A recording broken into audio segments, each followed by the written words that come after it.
the vibes. It's a Wednesday. The Hoop Genius podcast, sponsored by NBA 2K22 and BJ Armstrong. What does a Wednesday mean? What do we talk about when it comes to a Wednesday? This is the final edition of the season. What are we talking? It's time to talk NBA awards. Yes, sir. Awards. And let's get straight into it, okay? Without further ado, we're recording this here on a Tuesday, so we don't know how the rest of the week's games are going to shake out and how that's going to impact that. Because if one of the three guys who's leading for MVP, for example, Embiid, Jokic, Giannis, if one of them has 4 50-point games over the rest of the week, we haven't seen that yet. So here we are on a Tuesday giving you our awards. So let's start, BJ, with the MVP. I need to know who you're rocking with. Honestly, Mo, I need to let this season play out. Just to be honest. You want to know my suggestion? Yes. I don't know if you guys in America call it something different, but I want Giannis, Jokic, and Embiid to play a game of 21. You familiar with the game of 21? Oh, am I familiar with it? Come on, Mo. No, we invented that game. I don't know if you got a different name, though. I don't know if you got a different name. That's what we call it. Hey, Mo, okay. You know, hey, Mo, you know what I mean? Hey. Great is great, no matter where you at in the world. You know? I want to see those three. I would pay money to see those three play a game of 21. BJ, who comes out on top if those three played a game of 21? Giannis, all day, every day, twice on Sundays. You don't think all the free day, throw shooting would let him down a little bit? All day, every day. Oh, well, to be fair, he's 75% now, so he's getting that. But so we need to see how the rest of the season plays out. But if the season ended right now, who's your pick? My pick, yes, is Giannis. Okay, that's my pick. Why? Giannis is my pick. And here's why Giannis is my pick. Real simple. You know, when you talk about the journey of today's, modern superstar, the most important character that we all evaluate is Michael Jordan. Yep. He is the standard of excellence that as soon as someone ascends to that level, we're going to begin to compare. Okay. And it was one thing that I always kind of knew back as I was watching him play. And one of the things here that I see the same thing beginning to happen with Giannis is whether or not, he wins the MVP or whether or not when Michael was playing, it didn't matter whether or not he won the MVP. It was understood that he was the best player in the league because he could have been the MVP every year. And you could say that to some degree about LeBron James. I don't want to take that for granted because what I'm watching with Giannis, these are MVP caliber numbers. If there was with someone else, if Jokic was averaging 30 points a game, what is he averaging now? 26? We wouldn't be even having this 27. We wouldn't even be having this discussion. If another player suddenly averaged 30 points a game in 32 or 33 minutes, we wouldn't even be having this discussion. It's because it's Giannis now. It's like, well, Should I tell you for me the knock that I have?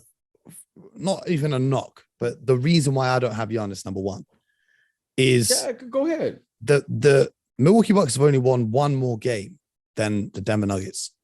And the Milwaukee Bucks are the reigning champions. The Denver Nuggets are missing 2 of their biggest players.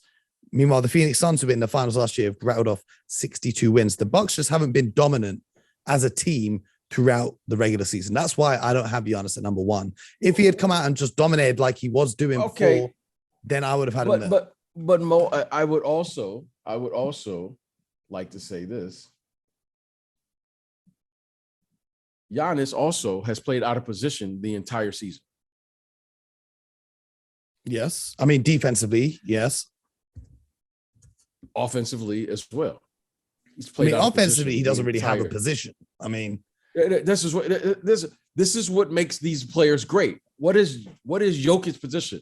I don't know any NBA coach that's developing his center to push the ball out and once he rebounds the ball. We don't know, but defensively, that puts him in a difficult position because now he is basically the starting center, and he's missed a starting player as well all season in Brook Lopez.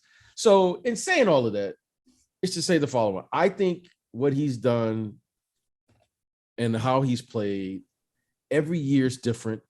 His rest time and recovery time was much shorter than the other two that's currently in it.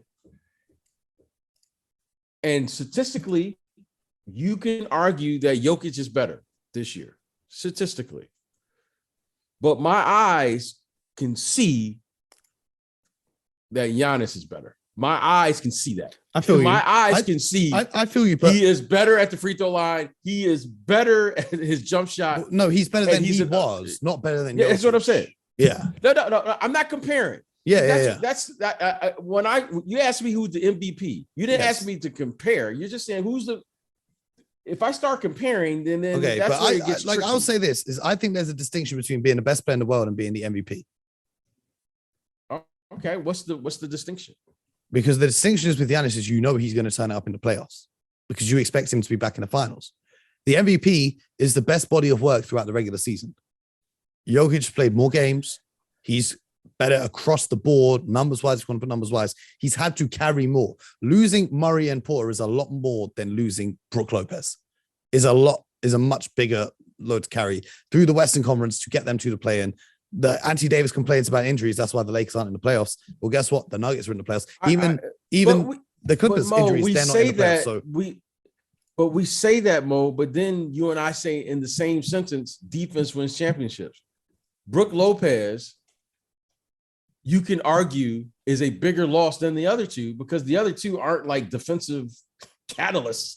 Okay, but through the regular season, not through the 16 games in the playoffs, through the regular season, missing your starting point guard and your lead wing scorer is a bigger loss than Brook Lopez, with all due respect to Brook Lopez, because they went out and signed Serge Ibaka, who's not the same as Brook Lopez, but he can do similar things. The Denver Nuggets didn't get anyone to do anything similar to the two guys they lost. They just had to hold the L. Okay. I don't know. Maybe I missed it. This kid Bones has really stepped in and he's been admirable. What's the kid? Morris? Is it Monte Morris? Yeah. He stepped in, These guys, their games are elevated by Jokic. Everyone can give their point of view, which I respect. These guys are NBA players. Yes. Will Barton. What's the kid Aaron Gordon. What's the kid played with Kevin Durant? I can't even think of his name now. Jeff Green. These That's guys Uncle are Jeff Green. good players. No more. Again, everyone can make their argument here. And that's what I'm saying. I don't want to try to tear down Jokic. And I don't want to tear down Embiid because, truthfully speaking, all three of these guys are really pushing the game forward. It's a new era in the game right now. And that new era is being led by Giannis. Giannis has ushered in a new era of basketball where these guys, Joel Embiid, Jokic, and Giannis, they are the face now of this new NBA, of positionless basketball. And these guys are all bigs. Okay. Giannis, to me, is a player now that I want to make sure that I highlight because I think this guy is going to be one of the greatest players of all time. He has a chip on his shoulder. His responsibility coming into a season like this, for instance, to me is far superior just because of the following. When you win a championship, you have to play different. You have to prepare different.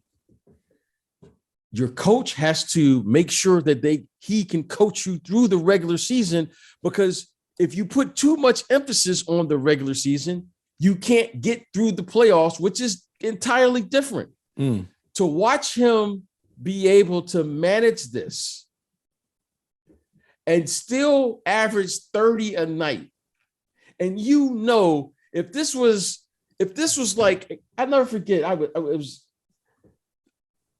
We were playing an exhibition game in Lexington, Kentucky. I'll never forget this. And we went to a horse farm, and we went to thoroughbred racing. And I don't know how familiar, I'm not a big horse race guy, but I remember it was one of the jockeys was there, and we were looking at these horses.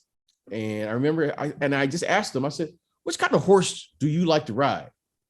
He said, I always want to ride a horse where I have to hold on tight.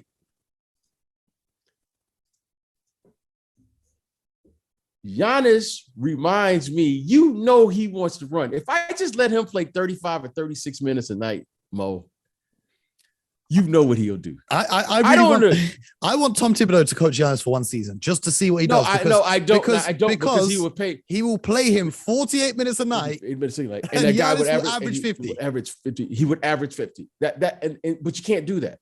See, this is why I love watching, and this is why I'm saying Giannis. It's because you know that Coach Bud is holding this thing back. You know he is, because he knows, in a good way, for the greater good, though. That's coaching. That's what makes these guys so elite. This, to me, this has been the biggest growth in Coach Bud's. He was always criticized. Couldn't win. He couldn't win. Coach Bud, if he really wanted his team to win 60 games, he could.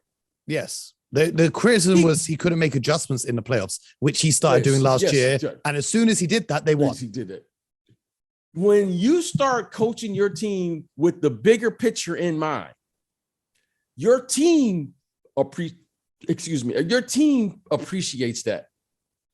And they understand. They know why they're playing. They're not playing for any regular season right now. Mo, that's why I have such an appreciation for these superstars. Their problems are much more sophisticated than everyone else's. Okay. Okay. Giannis' problems, they don't stop at the MVP. He's in the MVP conversation, and he probably hasn't even thought about it. He don't care. Where the other guy, he does not care. Well, let me tell you this. Coach Malone cares. I can tell you that, because any player that has 4 or 5 turnovers in the first 5 possessions is probably going to come out of the game. Yeah. Mo, and he didn't come out of the game. If you take Jokic out of the game, though, they're down 20. Like, they're lottery team. Well, he had okay. All right. He had like 4 possessions the first 5. Yeah, 4 turnovers in the first 5 possessions. Yeah, he spent Sunday. He spent down for a little bit. He spent Saturday night in LA. I'm not going to get mad at him for that one. 10 a.m. in LA, throw 4 turnovers. I'm not mad. Whatever he did, he did. The big fella is a player, and he deserves to have that right to play through that mistake or those mistakes. But I do know Giannis, and I can just the way he played. Giannis doesn't even care. He when he won the MVP for the first time, he said, "This is cool and all, but I want a championship." JoJo, I love JoJo. He wants. JoJo cares. No, JoJo. He wants it. He's trying to get. I'm gonna keep it super 100, right? He's trying to get the sympathy vote. I saw him say, what did he say today? I'm just gonna pull this quote up. He goes, reportedly via ESPN, he says, "I don't know what I have to do. I feel like they hate me. I feel like the standard for guys in Philly or for me is different for everyone else." Man, you're trying to get the sympathy vote. I'm not with it. Okay, I'm not with it. But I'm going to tell you this. When we look back on this era, I don't want to say I took this for granted, because I know what I'm seeing. I'm seeing someone that I know could give me, at a minimum, I know he can give me 35 to 40 a night. You know what I'm saying here, Mo? Yep. I know he can give me 35 to 40 a night. And I know, Mo, as they say, there's levels to this. He's got a couple more levels, Mo. He does. Man gave me a 50-piece bowl. Yeah. He gives me 45 to 50 when it's time. Yeah, but it's not time in the regular season. And the award, I think MVP, if they decided it after the playoffs, a lot of people say they should decide MVP after the playoffs. Well, no. The MVP at the end of the playoffs is the finals MVP, is the guy with the championship. That's the MVP of the playoffs. The MVP of the regular season, best body of work for the regular season. I'm going with Jokic, but we got to keep it moving though. We can do this all day. Yeah, I respect all of it. I love it. And here's the thing. I'll leave it with this. Any of those 3 guys could win, and I will be happy. I don't care. I don't care. I'm happy for JoJo. I'm happy for Giannis. I'm happy for the Joker. I just think it's Jokic. I couldn't care less. Like, any of those three, as long as it's not anyone outside of those three, because I think they're the clear-cut three favorites. Anyone outside of those three, that would be insane. But as long as any of those three, all three of them are great guys. And Mo, that's why I respect what you just said there. Is that, you know what, Mo, you made a valid point, but most importantly, it's about the game. Yes. I think all three of those guys have played incredible basketball. Giannis back-to-back. Jokic could be back-to-back. And then we could have, think about this, we could have one guy that won two, another center who's got one, and another center has one. How great would that be for the league? I love it. How great would that be for the league? And internationally, the impact that if Jokic wins, the impact back home in Serbia is huge. But if Giannis wins, the impact in Nigeria and in Greece, and if Joel Embiid wins, the impact in he said the other day the impact across the whole of Africa will be huge. So it's great for the game going global. But let's talk about some of the other awards. We've got to go through these a bit quickly. I know we spent a bit of time talking about the greatness of Giannis. Sixth man of the year, I don't think we need to discuss. Tyler Herro is 24th in the league in scoring off the bench. He's averaging 20 points. I don't think there's any. You gave me a top three yesterday, and I was, it's just one guy. Like, as great as the other guys have been. I agree with that. I agree with that. With all due respect. Now, rookie of the year for me, we've said this before, and I want to give this history lesson to our younger fans. In 1971, Dave Cowens and Jeff Petrie shared the rookie of the year honors. In 1995, Jason Kidd and Grant Hill shared the rookie of the year honors. And, these are all exceptional players, both Hall of Famers right there. And I think that Mobley and Barnes, I can't make up my mind. I wouldn't want the MVP to be shared, but I think rookie of the year is an award that can be. And I'm more than happy for them both to have it. I agree. One is a big, the other is a wing player who I want them on the same team. I just want to see what would happen. Evan Mobley and Scotty Barnes, both of those guys are averaging roughly around 14, 15 points a game. For rookies, I don't look at the numbers. I don't look at the numbers for rookies. I look at Mobley, the best defensive player in his first season in the league I've seen. I can't remember the last time I've seen a rookie have this impact defensively. And I'm not talking about one-on-one defense either. I'm talking about he's rushing out to closing out to a shooter, getting back to deter a shot in the paint, then closing out to another shooter, switching on to another guy, staying with him, so playing the help defense. Like, he's just insane. Like, I don't know. Defensively, if you want to look at the numbers, he's the best defensive rookie since Tim Duncan. I'm just talking about the eye test here, though. Yes. He's crazy. Yeah. But then Scotty Barnes for Toronto, especially when Fred VanVleet was out, they basically made him point guard. And he carries that team. And Scotty Barnes. And the game that I can't make up my mind. When he was going at LeBron, when he was going mano a mano with LeBron, serving him buckets, that for me was like, wow, this kid is for real. So I think rookie of the year is kind of a toss up there between those two guys. So then we give some love to my guy Cade. Give some love to him, Mo. Cade give some love to my guy Cade. We've been giving the Pistons love all day. I was with Rip Hamilton this morning. We were giving plenty of love to Cade Cunningham, discussing the rookie in Detroit. BJ, I've got a Detroit Pistons jersey now. You'll be happy to know. Yes. It's not actually my first one. It's my second. Welcome home. I've got Rip Hamilton and Chauncey Billups, because I had Chauncey from way back. Nice. So I got two. Nice. But we got to talk about some of the other awards. Most improved player. Now, there's so many guys that could win this because the level of talent has really elevated. Ja Morant, Desmond Bane, Miles Bridges, all of these guys. But who stands out to you as the number one for this award? Because again, I think there's like 5 right answers for this. Yeah, I agree with you. There are a number. You left out Darius Garland, but there's a number of players. We could say Miles Bridges, but Ja Morant to me has stood up head and shoulders. See, you're completely right. But for me, when they say most improved player, in my head, which I know might be wrong, but I always take it as like the surprise player of the season. You see what I mean? It's like, that's how you take it. Because Ja, we saw that playing game last year, and we saw that first. We knew he was going to be a star. Like, after that playing game against the Warriors, there was no question left in anyone's mind. Okay, this kid is next up. But most improved for me, like Julius Randle won it last year because I don't think anyone expected him to come out and do that. So I agree with you on Ja Morant.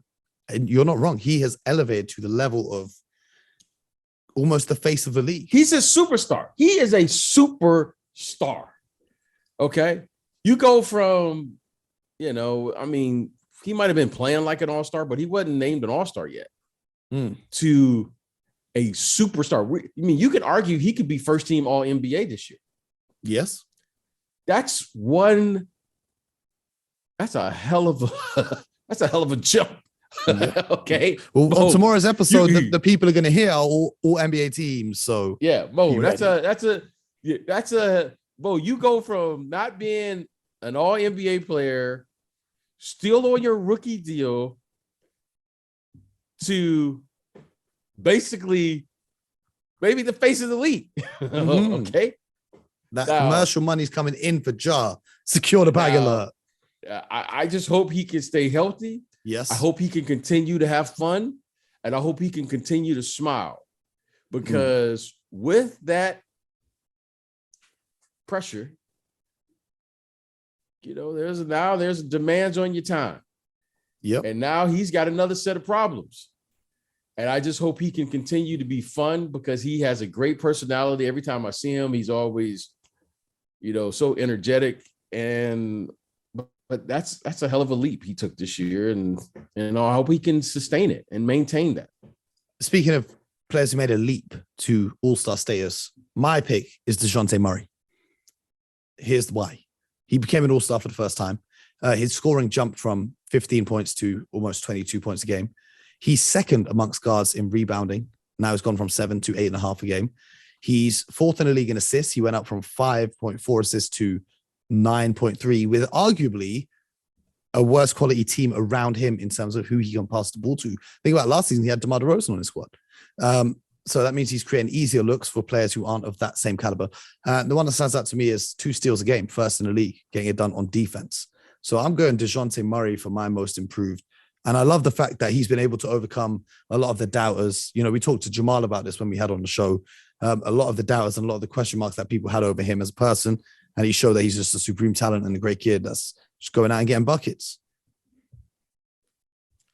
I agree. I like look, the kid was an all-star this year, and they battled, and now they're in the playing game. So clearly he's leading the charge there, and he deserves to get recognized. They're supposed to be tanking, and yet here they are ahead of the all money in Lakers. So and that's awesome. You know what? And I can't argue when it comes to these. They're all subjective. Well, so the next two, I think we will argue. Player. The next 2 awards, I think we will have a slight disagreement. We're going to start with Defensive Player of the Year.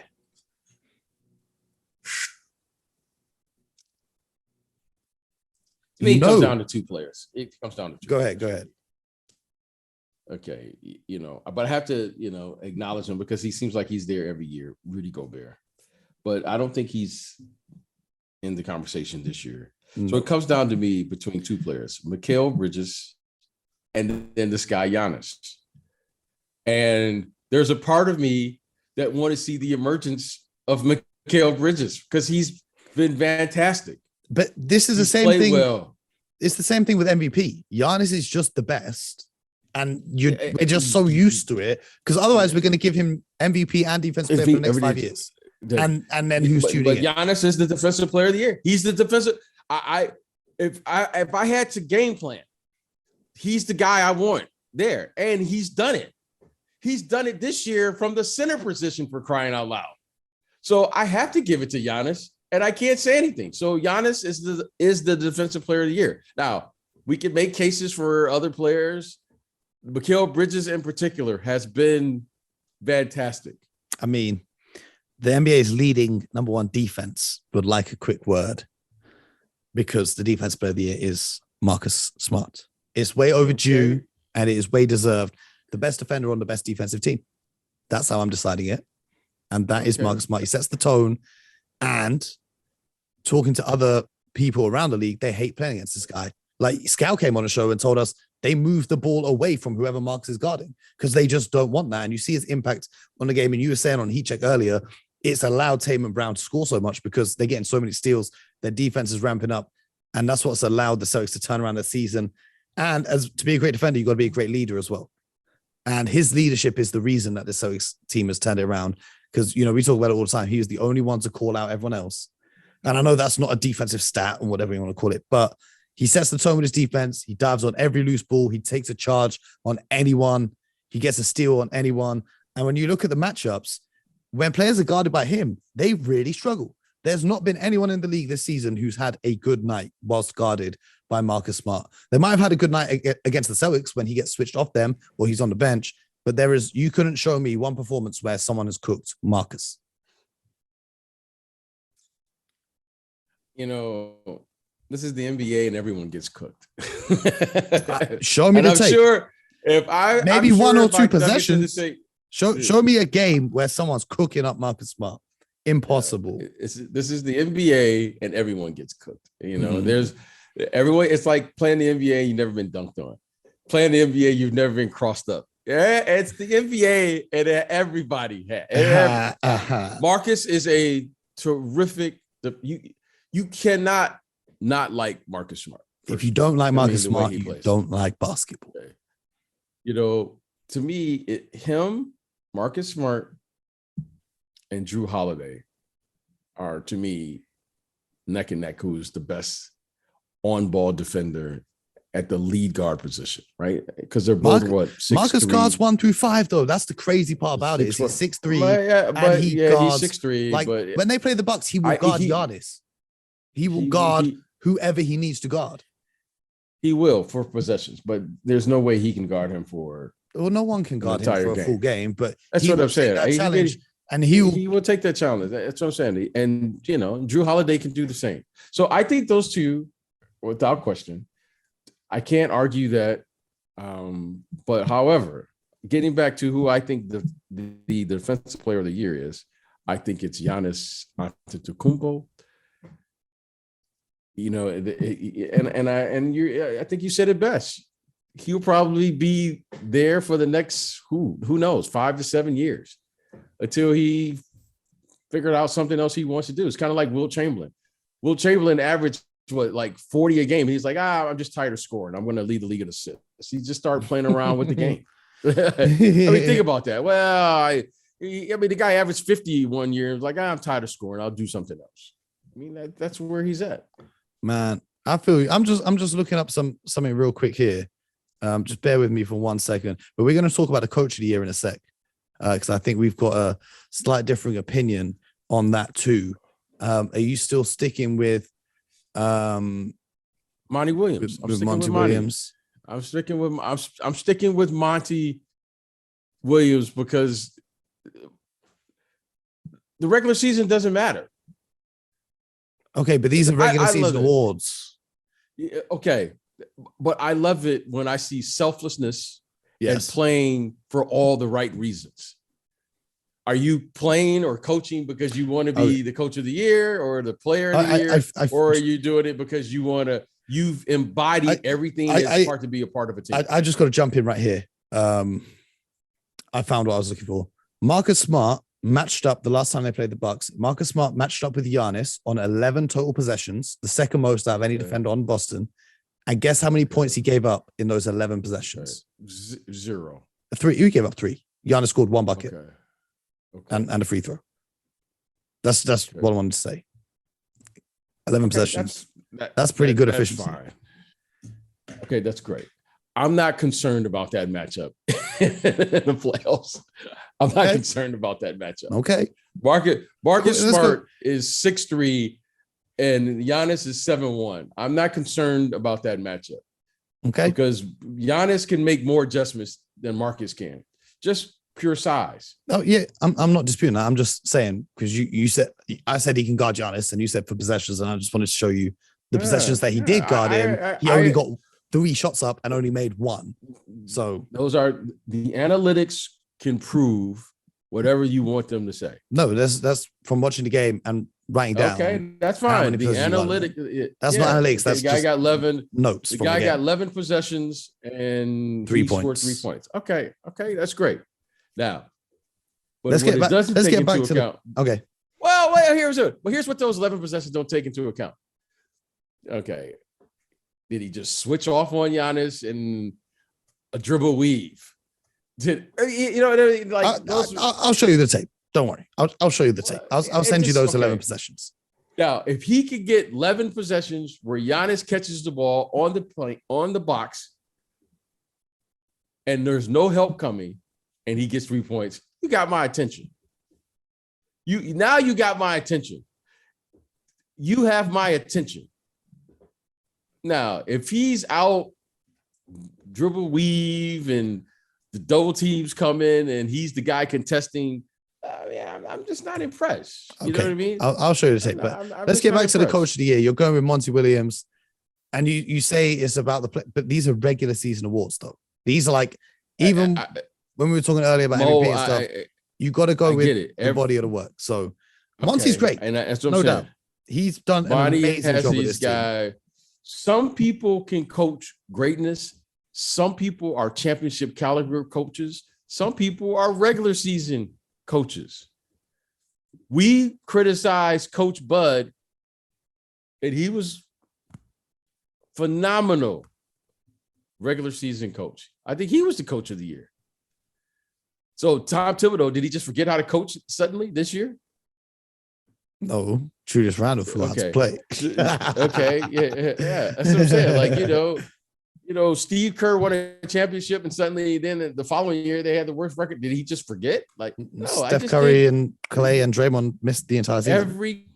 Every year has a new challenge, and the role of a coach is to take your players to a place they probably can't take themselves under your guidance and leadership. That's the role of a coach. You know, you can argue this year that Greg Popovich, this is one of his finest coaches. It is. This is one of his finest. So shall I tell you who mine is? I've got Taylor Jenkins of the Grizzlies. And the reason, I have all the respect in the world for Monty Williams, who's done an amazing job, and he's probably in second place. Here's the reason why I have Taylor Jenkins ahead of him. First of all, the quality of the roster. The Phoenix Suns have a deeper and stronger team. When you look at it on paper, they've got 15 combined all-star appearances. The Grizzlies have 1. And that comes from Ja Morant. So when Ja Morant's not there, they've won. But look at the age of their teams, though. Come on, Mo. You're skewing the numbers again. I'm not again. Yeah, you're skewing these the numbers. Yeah, no, you're skewing again. The numbers. Where has again come from? Well, because Mo, you give these stats, but they don't tell the true story. Okay, but I'm just telling you the facts. I'm telling you the facts of the situation. I'm telling you the facts of the situation. The Memphis Grizzlies have won 90% of their games without Ja Morant. But give them the age also of the rosters. Okay, and you and I both know what they've got a less Memphis experience was trying to do. They've got a much less experienced roster. If we're talking about age, okay. How much? Just give the facts. Give the facts. They've got a far more experienced. Give the roster. Facts. Give the facts. The best season in Memphis Grizzlies regular season history, and they're 2-1 against the Suns throughout the regular season. So that just takes them over the edge. Now, nothing wrong with being second place, but that's why I've got Taylor Jenkins. What he's done with this team, because they play great team basketball. It doesn't matter who's out. Dylan Brooks missed time. Ja Morant missed time. Jaren Jackson Jr. missed time. All these guys are out of the lineup. His starters have only played 96 minutes together. Okay, for consistency's sake, the Phoenix Suns stars have played 708 minutes together this season. That's consistency. The Grizzlies have only had 90. They've had 2 games where their stars have played together, and they're still second place in the Western Conference. Okay. All right. I'm still offended by again. Well, Mo, you're because you're skewing you're not telling the whole story. You got to tell the whole story. Like the Phoenix Suns are on a different path. Okay. At the beginning of the season, I did not hear Mo telling me that he thought the Memphis Grizzlies were going to be second. Exactly. But I did expect the Phoenix Suns to be first. Exactly. And it's therefore, much more difficult. Taylor Jenkins is the coach of the year because he's surpassed the expectations. Yeah, that's what makes it a great story. It's because we're like, it's a feel-good story. Now, next year, when we expect them to be in second, and then they're in like 7th place, we're like, oh man, what's going on? I don't think the Grizzlies drop to 7th next year. They're not the Knicks. Come on. Hey, everything is going well for them. everything is going well for them this year. Everything has gone well for them. Now, with this success, the following is going to happen. How many times have we seen this? Ja Morant, we know, is the best player there, right? Yes. And this is what bothers me about Memphis right now. If there's one thing, we can take a little U-turn here. Okay. Or go a little left or right. Yeah. Okay, they've gone 20-2 without Ja Morant. And no one knows what that means, myself included. Yep. It's unexplainable. No one knows what that means. So does that mean they're 20-2 and they don't need Ja Morant? Or does that mean that their team is that good and those guys should get paid and they're better than what we all think? Because here's the thing that we're going to, or it could mean that Taylor of Jenkins is the coach of the year. That's what I think it means, but go ahead. Okay, that's fine. That's great. But let me tell you their moment of truth. And we're going to find out how good Taylor Jenkins really is when when you start paying these guys and you coach them. Because right now, no one on their roster is paid, Ja Morant included. Mm-hmm. And suddenly now, this free spirit,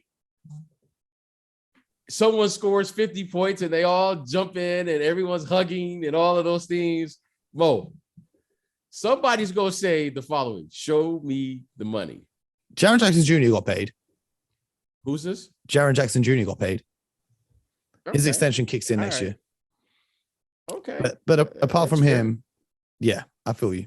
Okay. Now, and somebody is going to get left out. Mm-hmm. Now, you know what's great now is when Ja Morant doesn't play, they are deep enough to fill that void. But at some point here, after these guys start getting paid, and you can mark my words on this one, there is no negotiation with Ja Morant. Oh, super. So bad. we know there is though, but there's going to be a negotiation with Desmond Bane and Dylan Brooks. Yes. There's going to be a negotiation with the big fella there. Steven Adams. Yes. There's going to be a negotiation with the backup point guard. Yep. Okay.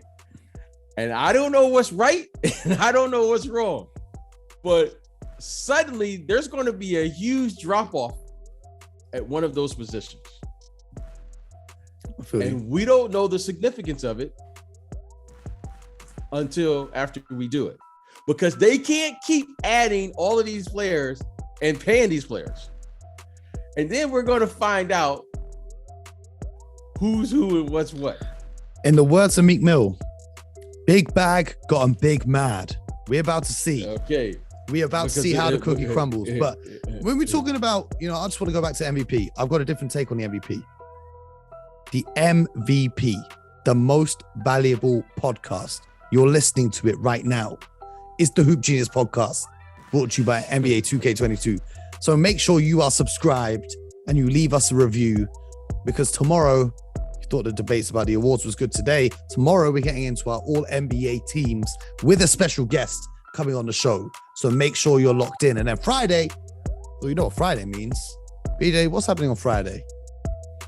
Are we answering the people? Are we giving the people what they want? As always, that's what we do best. So we'll see you guys soon. Make sure you're subscribed. Tell a friend to tell a friend, because the playoffs are here. This podcast is about to get heated. Okay? Playing games, playoffs, you name it. We're there. It's going to be lit. BJ, I'll see you tomorrow. And as always, everyone at home, get buckets.